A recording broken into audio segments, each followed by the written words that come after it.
All right. Good afternoon. How are you? Good afternoon. Okay. I'm doing well. All right. I'm fine. Awesome. My name is Catherine, and I'm going to be interviewing Dr. Melissa Barber this afternoon. Could you please introduce yourself again?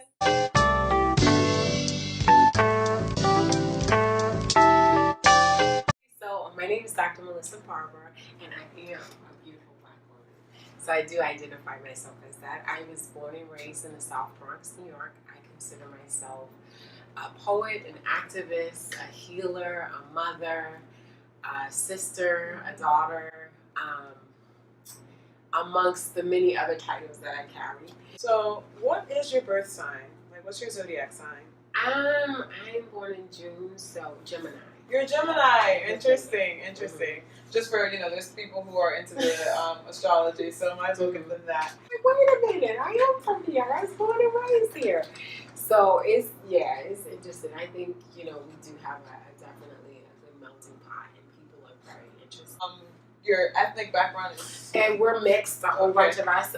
Many of us were born here in the South and kind of migrated north here. So we have a whole bunch of Caribbean, mixed in there as well. And my great grandmother, her family, her mom was Blackfoot Native American. Wow. So okay. We have a great mix up in there. Definitely. Definitely worldly and cosmopolitan. I love it.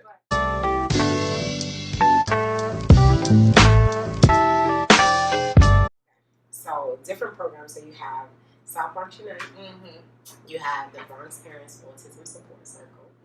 You have IFCO, the Interreligious Foundation for Community Organization, and the scholarship, the medical school scholarship program, ELAM, is under that program. And all the hosts of everything. You're a poet. yeah. You're a mother.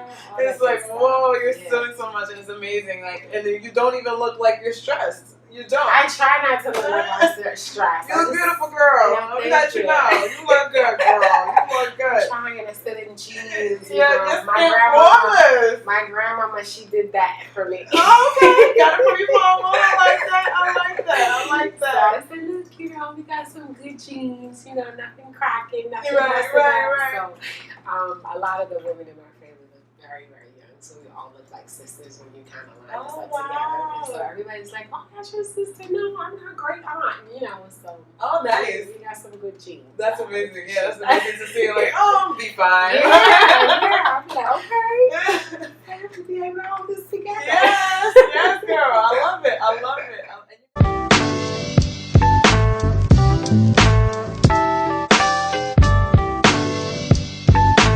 Currently, I am the program coordinator for the Latin American School of Medicine Scholarship Program here at IFCO Pastors for Peace. IFCO stands for the Interreligious Foundation for Community Organization.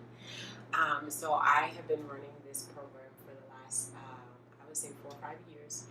And what we do is we send youth of color throughout the U.S. to medical school for free in Cuba. Which is really amazing. Yes, it is. It's an absolutely amazing program. And we've been doing that for the last 17 years now. Wow. We have 145 graduates of the medical school program. We currently have 92 students who are enrolled in the program, and we're about to send another 10 this year. So that's amazing. Yes. That's amazing. That's a lot. So much. And I saw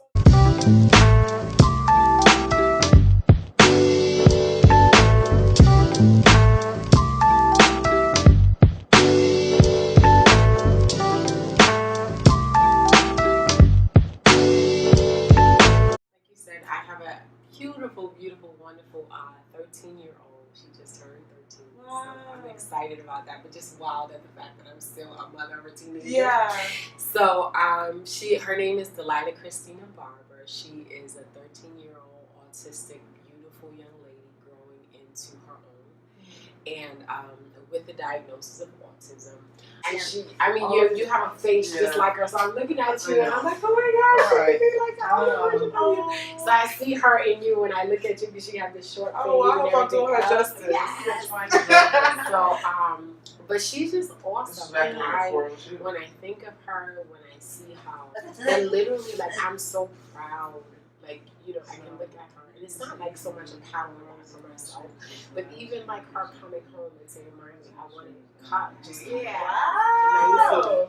so, and just even her being at the age she was, 12, 13, like, Mommy, cut it off. Like, I can show you a picture of that, of just how beautiful and how happy she was, and how much she radiated. And I was like, and she was like, and it was almost like she was telling me, I'm finally so glad you did it. I was just here off my head. Like, you know, like, she was like, and just her picture, her radiance, I mean, the smile that came from her face. And I was like, wow, like, I was like, wow, like, I was just so blown and taken aback. And so, like, when I watch her and how fierce she is, and just like, you know, the limitations and shit, I could do that. Right. You know what I mean? Like, and just knowing that there's full confidence and backing, like, that's no, a testament to you. You know what I mean? Like, my mom got my back, and just, you know, I could do this. Yeah. And Mom, you know, and I'm like, I got you, I'm right here, you know, and just her knowing that, yeah, I can do this.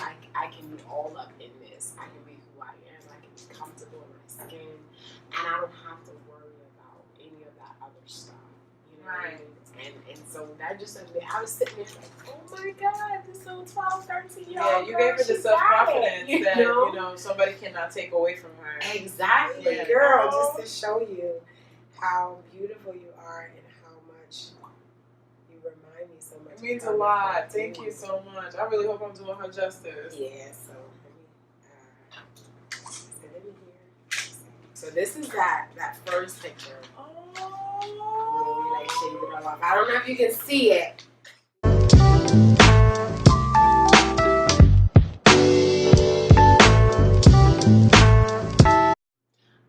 We are a huge community. Within most urban communities, you have 1 in 49 families who have children or loved ones who have autism or on the autistic spectrum. And so she was diagnosed later on, maybe 3.5, almost close to 4 years old.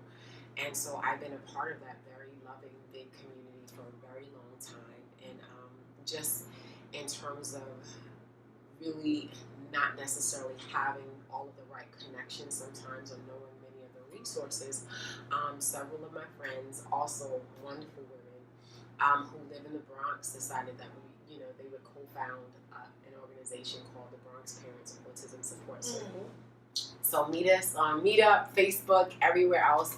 If you are a mom or a loved one and you have a family member who is affected by autism, our group meets the second Tuesdays of every month in the Bronx at LPAC, Latino Pastoral Action Center, on 170th and Jerome in the Bronx. But this group was particularly made for parents who live in the Bronx, who wanted to know more about autism, wanted to know more about resources for their families.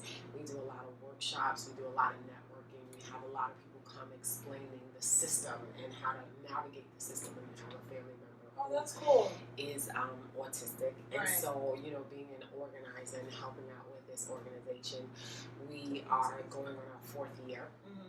So I've done plenty of workshops. Like every time I get a new family, I'm like, come, you have to like draw them in, and just tie them to a network of just loving, supportive people who, like, when you want to pull your hair out and go crazy, and you're like, oh my God, I can't believe this is happening, and what next?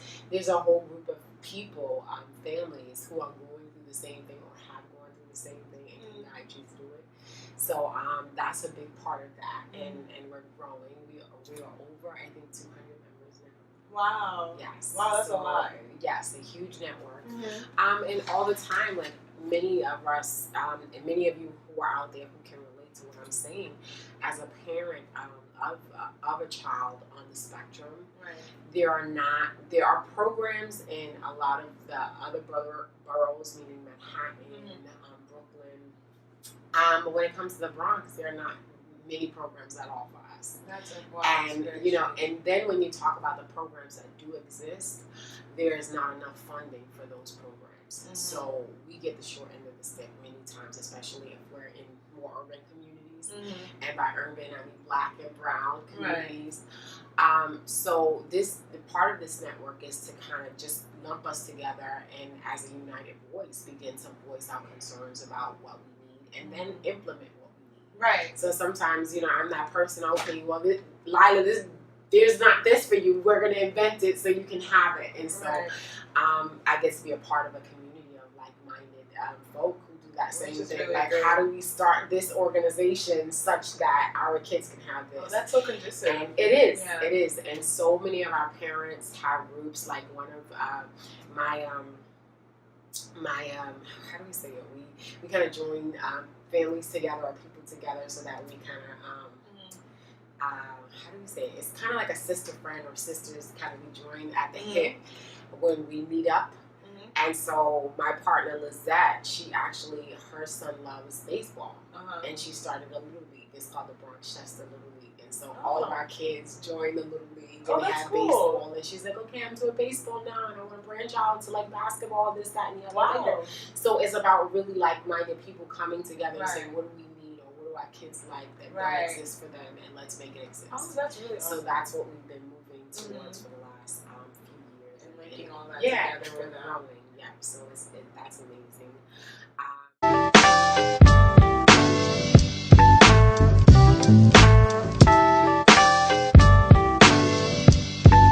like I said, for me being in so many of the communities that I'm in, you know, especially like I said with my daughter, being in an environment where you have parents who deal with children with autism, you know, because they are considered different or seen different, you always know who's who in your group, and then you always know, like I see parents having, you know, their kids having meltdown, and other people wouldn't understand what that looks like and how that feels and how mortified you are when that happens.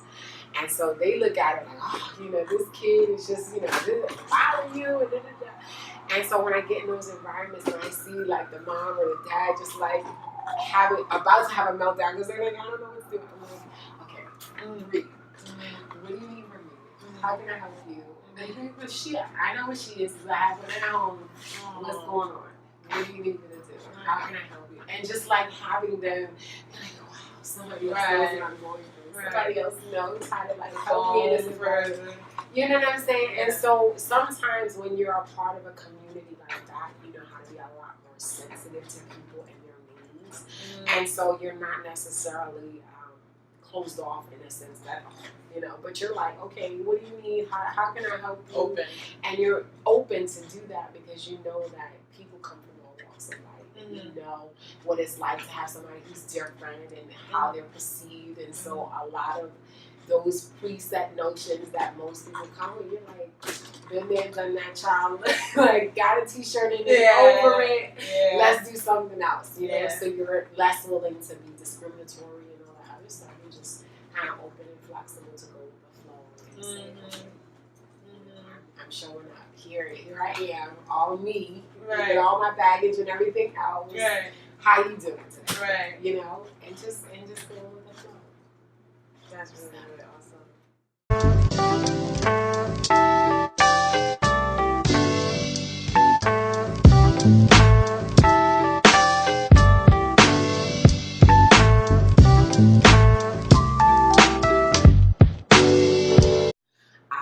Like I said, I'm also a part of a coalition called the South Bronx Unite Coalition for our community, and we are bad. We are bad. You know, we do some great work concerning social justice issues as well as environmental injustice that goes on in the South Bronx. And particularly, we started under the premise of fighting back against the relocation of Fresh Direct in the South Bronx, particularly in the Mott-Haven-Port Morris section of the Bronx.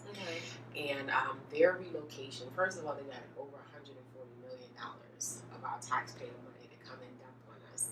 So their relocation actually promised to bring over 1,000 diesel truck trips to our neighborhood, which is already heavily congested with pollutants and the highways that kind of run through us.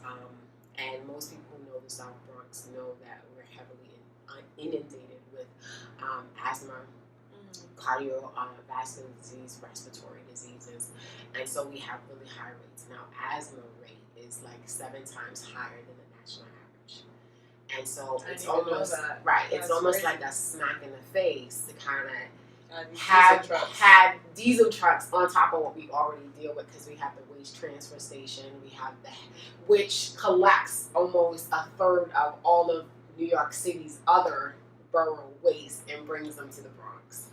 And then, and then on top of that, we have a heavy industrial area. So because the Bronx is usually neighborhoods where you have the lowest socioeconomic rates of, family income, within New York City, we've always been dumped on like that. Mm-hmm. And so just with this, it was like a smack in the face, not only because of the deal and what we deal with in terms of our health, but a lot of that deal was made in the back room with borough president, the then governor, and the then mayor, Bloomberg. Oh. And no community input, no community say. All of the Community One board members kind of being brought and shoved in that direction and kind of told, no, you will do what I say. And then literally coming and announcing the deal a day or two before after you did it, and said, this is what's going to happen.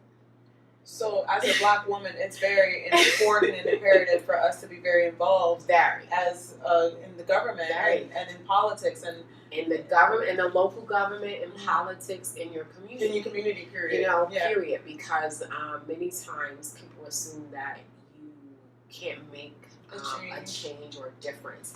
But I can tell you, like, in the movement with South Bronx Unite, in our several years of existence, not only have we pushed forth a movement of environmental justice for our community and other communities like us. Our organization was one of the only organizations in the whole of the U.S. and on this side of the hemisphere that were invited to the climate march. Oh, wow. Right, to be representatives, because our issue is such a global issue and it makes a difference. Wow. In addition to that, we've been fighting for a waterfront. Every single borough has its waterfront, and we're saying that our kids deserve that same thing. We deserve clean air. We deserve a clean environment. We're humans. Right, to go to play. Why is it that our neighborhood lacks parks? And lacks, access to things for our kids to do.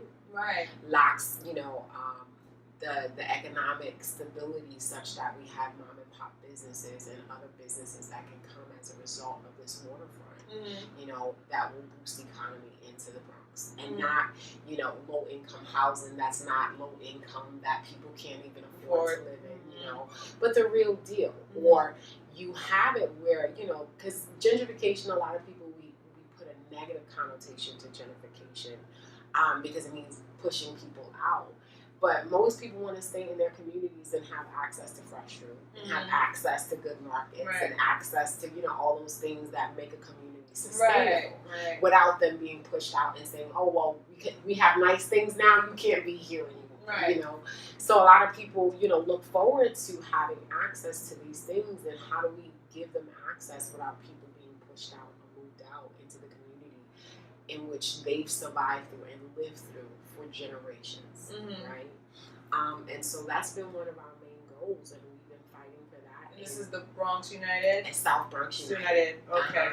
So check us out. We're also on Facebook and the web and everything else, and we have just the history of our organization and what we've been doing with that. But, as of the 3 years that we've been fighting litigations and back and forth in court with them to stop this deal, they have not broken ground yet. And so what was signed off as a deal that would be done 3 or 4 years ago, they still haven't moved. And I doubt they will. And if they do, we're going to fight. Right. And we're going to give them a as long as you're still push them back. Right. Because our job is to fight back. Right. And to make sure that when it comes to our community and our children and the generations to come, that they have just as much of a voice, just as much of a say.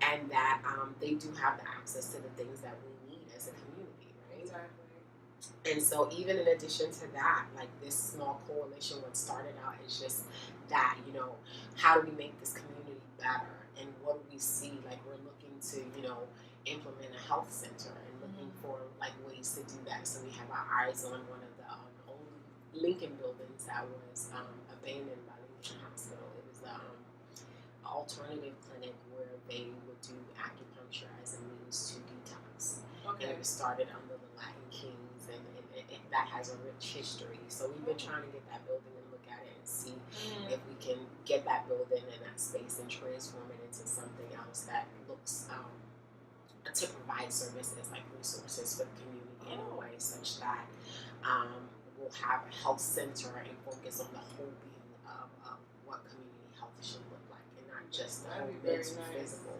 but everything, the social aspect of it as well. So we'll see. We're right. We're keeping our hands crossed. We was able to do a walkthrough a little while ago, a couple of months ago, and we're trying to make all ends meet and see what we can do with that. But in addition to that, we also formed a community land trust, and that's also, you are highly involved. This is great. So I'm one of the board members of the community land trust, and we're also looking at ways in which we can look at building space and look at environments to provide not just like the low income housing, but how do we look at many of the nonprofit organizations that exist in our community that don't have a space, and how can we look for places in which they all can be, such that they're not, displaced, right? Because of all of the gentrification and all the high rents and stuff like that going on, to push people out. We have a lot of different organizations in our community that do great work for our children. So we're looking to find space for it. Right. Collaboration.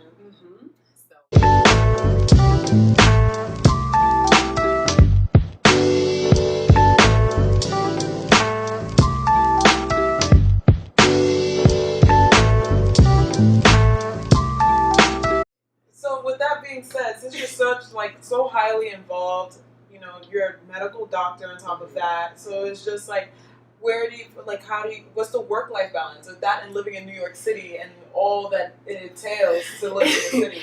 Actually, it's, like I was telling you before, the last 2 years, I would say, have really put in perspective for me the need for balance. Because, sometimes when you're so involved and you're like in it, it's the grind. You keep at it and you're like in your focus. And so you're not really paying attention about how that balance is necessary, just for you to keep that fuel going and be able to like continue to press on in what you're doing. But in the last 2 years, I actually had to not only take care of my daughter, but ended up taking care of my aunt and my uncle who were terminally ill as well. And so being a part of that and just not even knowing how I walked out of that situation with the right mind. Right. I would have days where I'd put my daughter on the bus, I'd go take care of my uncle, or I'd go run and do that, come to work, leave lunch, go take care of him again, then go back to work, and then come back and take care of him, and then after run home, get dinner ready, everything else, get her together. And, one different emotional health exactly, right?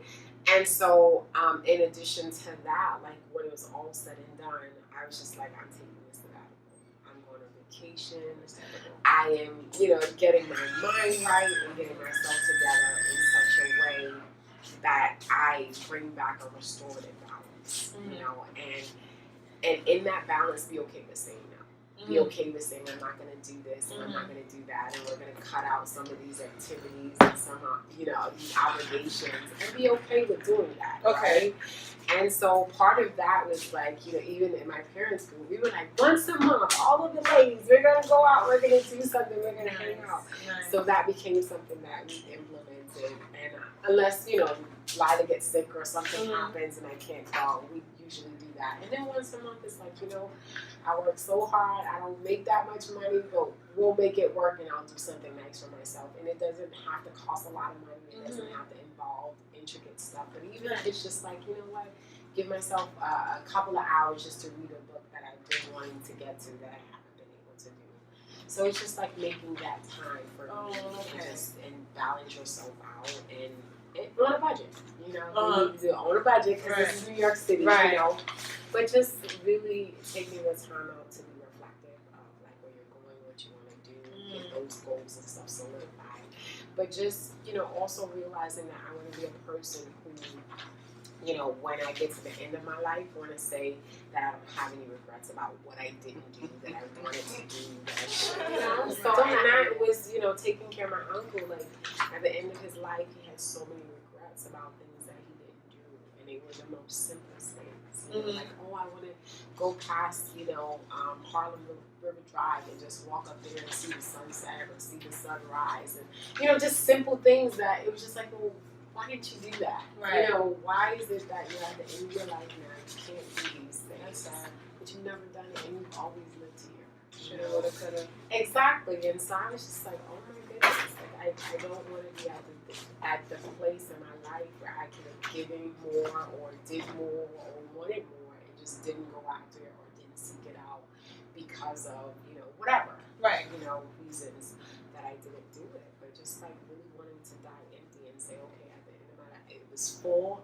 I lived it, I did what I needed to do, and I'm good. No regrets. Exactly. Right. Right.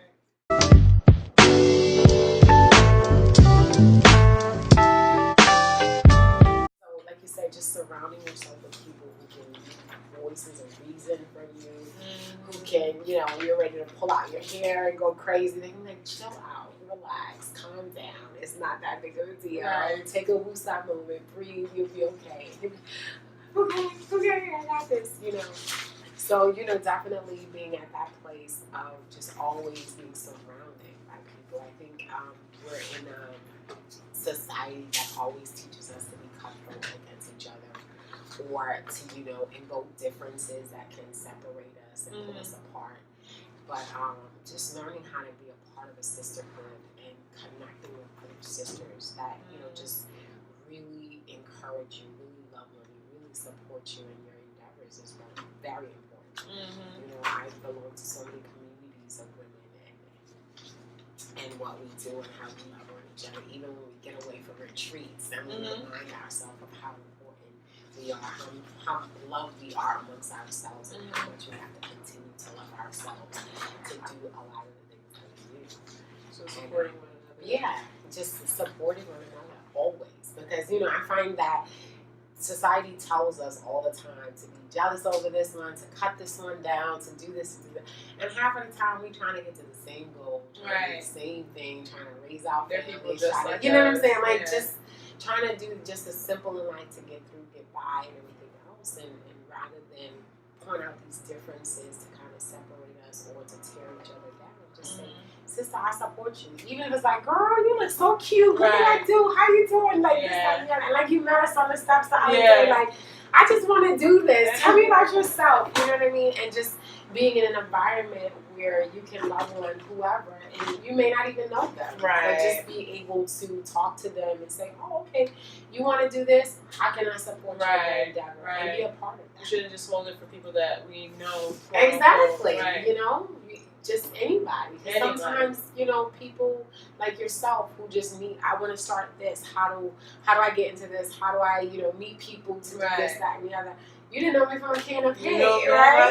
You know? And I'm so glad. And to just, you know, be at the place where this is what I'm trying to do. Can you help me, support me in doing this endeavor? You know what I mean? So, and I feel like New York is such a great environment for that, producing those kind of like relationships, because it's just like you never know who you're talking to on the street, and that's, you know, another purpose of this, to showcase like everybody here is amazing. It's really great, and it's like they don't need to know you from Adam in order, you know, to help you. And they love to. What is your advice for young Black women who are living in the city who are probably like confused as to what to do, or there's too many options, or it's like, how do you focus yourself? It's like one thing to say you're grounded, but it's like there's so many different priorities we need to choose from in order to be like, how do I focus myself and know that, you know. I guess partly what I would say is that and young can mean anything, different range groups. I guess it depends on where you're at in life, right? If you're that young person who's at that, you know, college stage or that early like high school stage and you're trying to figure it out, one thing that I've learned just having a daughter on the spectrum and being with her throughout her process, and even me through my process, is find out what you like. Because I think when you find out what you like and what you're capable of or what you can do, explore it to the nth degree and be flexible, right? You, at your young age, don't need to be so stuck and ingrained in something that you feel like you can't get out of it. And I feel, some young people, when they talk to me about career choices or feel, or when they talk about what they did, and they were like, well, if I knew this and I knew that, it's like, take that time to explore your options, right? So you're in high school, college, do liberal arts, because liberal arts is one of those ways in which you can explore different options, and then you can say, okay, I like this, I like this, I like that, and then kind of hone in on that, right? As opposed to just being so stuck on something, and then you realize that you get to it, you finished it, and you're like, this is not it. Right. This is not what I wanted to do. This is not what I thought it would be. Right. And so I've had so many young people kind of say, well, what do I do now? And like we have to reroute a whole bunch of schedules and say, okay, well, why don't you take this path and do this and do that, as opposed to when in the beginning they should have gotten the necessary advice and guidance. And so another thing would be, just as a young person, definitely seek out people who can give you some of the right advice. Being a person of color, a lot of times, being just in my position now, I get a lot of our students at that college age who are not giving good advice. So I have a lot of students who said, well, I didn't do that great because when I got into college, I said I wanted to do medicine. But if I was an athlete, they focused more on me just being an athlete, and they didn't talk to me about all these other science courses and things that I needed to do.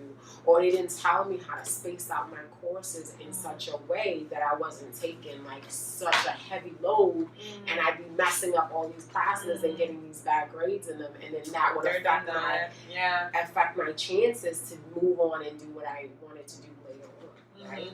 So I would say, if you have, if you're in a school that does not cater to like a black and brown like organizations and stuff where you can be directed and guided in a way, seek out people who can really give you advice about what's next. If you want to be that lawyer, find lawyers, paralegals, people who are in that field who can say some of the right things in which you need to do to get there.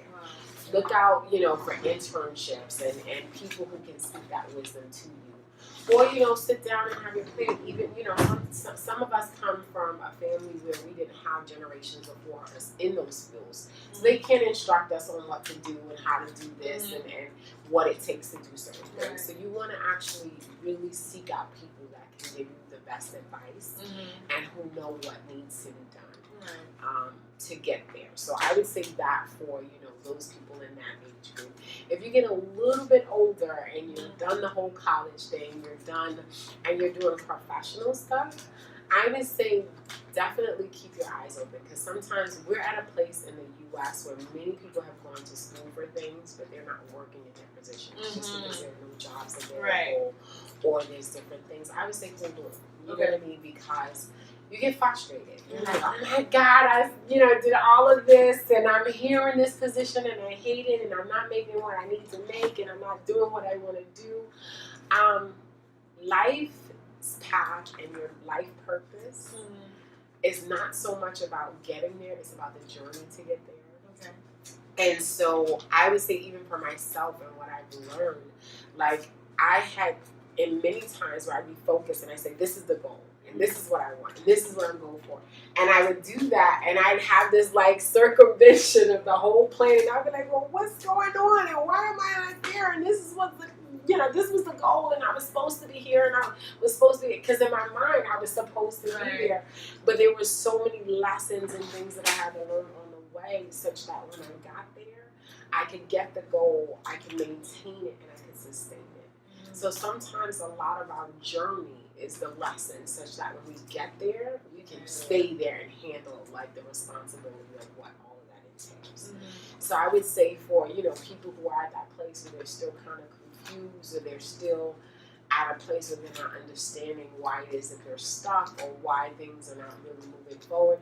Now I can't help you if you're procrastinating and all that other stuff, because that's a part of you getting things together to be positioned, be positioned to be in that space, such that when opportunity hits, you're ready. But for those who have kind of done all that they know how to do, and they're like, well, wait a minute, I did this, and what am I leaving out? sometimes, God has a way of seeing your future before you do and knowing what that entails and saying, well, in order for her to get there and have this, she needs to have some of this, or he needs to have some of this along the way. And so he'll prepare you for it such that you get there. So sometimes, delay is not denial, as we say, or, delay is not saying that you're not going to get the end goal and the end result, but it just takes time. And what you're learning and being flexible enough to learn and be okay and ready to surrender, such that God's will for your life takes over as opposed to your will being at the center and forefront of what you're trying to do. So, sometimes it's going to take time, but you'll get there. Yeah. And then also... That's very comforting. Yeah, it does. It's like, you get the, oh my God, I'm not there. Oh my God, what's happening? Why? Yeah. But just, God has a place for all of us, right? And a purpose for all of us. And eventually, no matter what, where we are, like, it all works out for our good.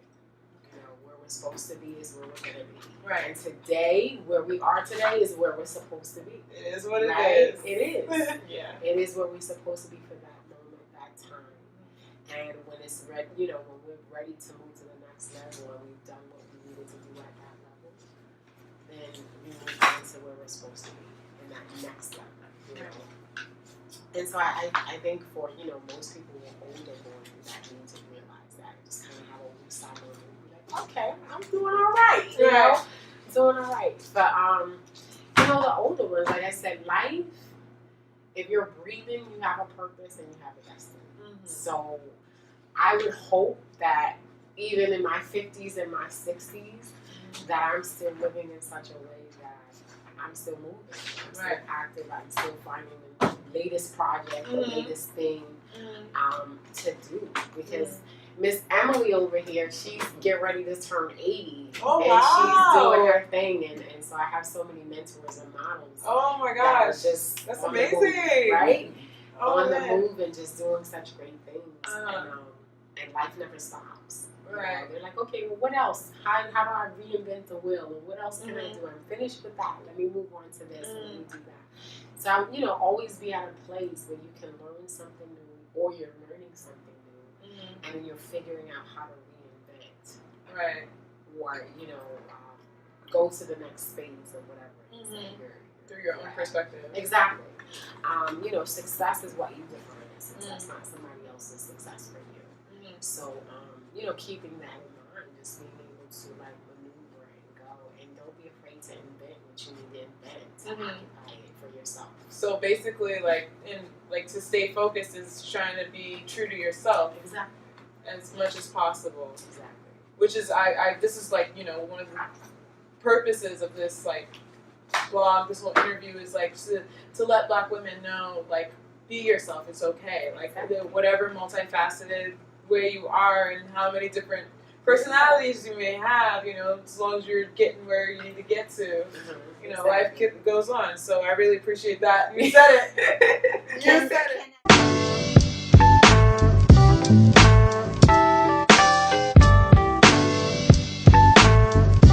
Yeah. And so I just feel like as moms, if we do that to our kids, just love on them, just begin to pour into them in ways, to make them feel so loved. That this is what you would say to other Black mothers. Right, yes. Other Black mothers, love on your kids. Find out how they receive love. Find out, whether it's that hug, whether it's just that, words of encouragement, words of affirmation, whether it's, giving them little gifts or just, speaking to them. Whatever it is, find out what it is and love them to the nth degree. Because, I can tell you, my daughter, she's like that. She's a physical touch person, so everything about her is sensory. So from the time she was little, I just be holding on to her and hugging her and loving her and kissing all over her. And just the level of her confidence and the level of, speaking into her life and saying, you're going to be this and you're going to do this. And just making sure that everything I spoke into her, she believed about herself enough to then act on. And so, as moms, we have to really, really love our kids enough to speak into them those good and positive things, because I really do believe the Bible says that train up a child in the way that they should go, so that they would not depart from it. And sometimes they'll have their little ways in which they'll gear off and try to be rebellious and do that. But if you train them up, they'll always remember the foundation of that training and come back to it, no matter what clouded judgment eventually in the path gets there. The foundation is laid and the foundation is solid enough to always draw them back. And your love for them, unconditional love, is going to always draw them back. And so I think if we start with that foundation of really loving them and pouring into them and encouraging them to be what they want and who they want to be, that we'll see such a significant change in our society and the generations of our children to come. I think that's very important.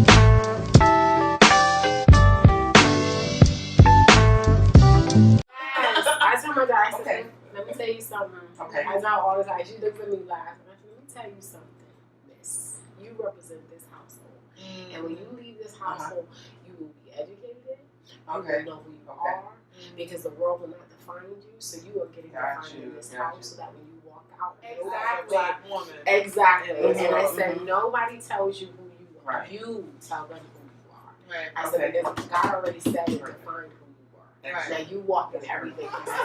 You don't get the opportunity to let people tell you what you can do. Right. I said, it doesn't start with mommy. Mommy always tells you you can do this because you like it, you want to do it. So we're going to explore whatever you like to do to the nth degree. And when you get tired of it, you can say, Mommy, okay, I did like this, but I don't really like this anymore. So let's kind of move on. Like, can I explore this? But everything you were created to be, you will know how to do, you will do. Period. There's no, even when she's, those days when she's sick, I'm like, okay, you're sick, you have this moment. Tomorrow, you get up and do it again. Because the world is not like you stop. It keeps going, so you have to keep going. You have breath in your body, come on, let's get up. The reality is that she's going to be expected to keep going. Right. So she's going to keep going with her mind intact, her self-worth intact, self-respect intact. That's what she does. Exactly. That's what she does. Somebody said, because somebody's got to take it away. Gotta die trying. Gotta die trying. Exactly. Yeah. Exactly.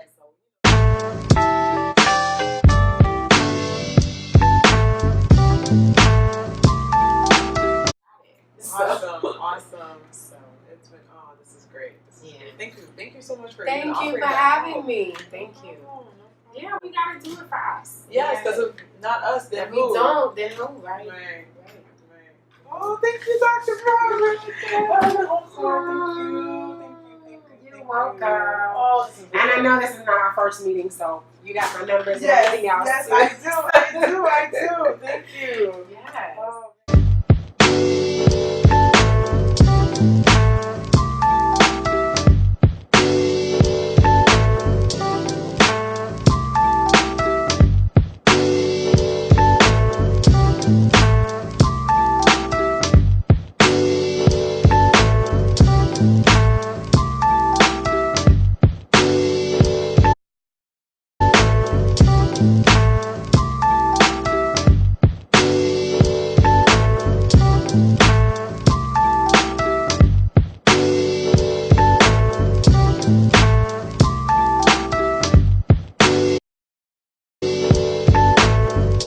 This has been a Charlie Rain production.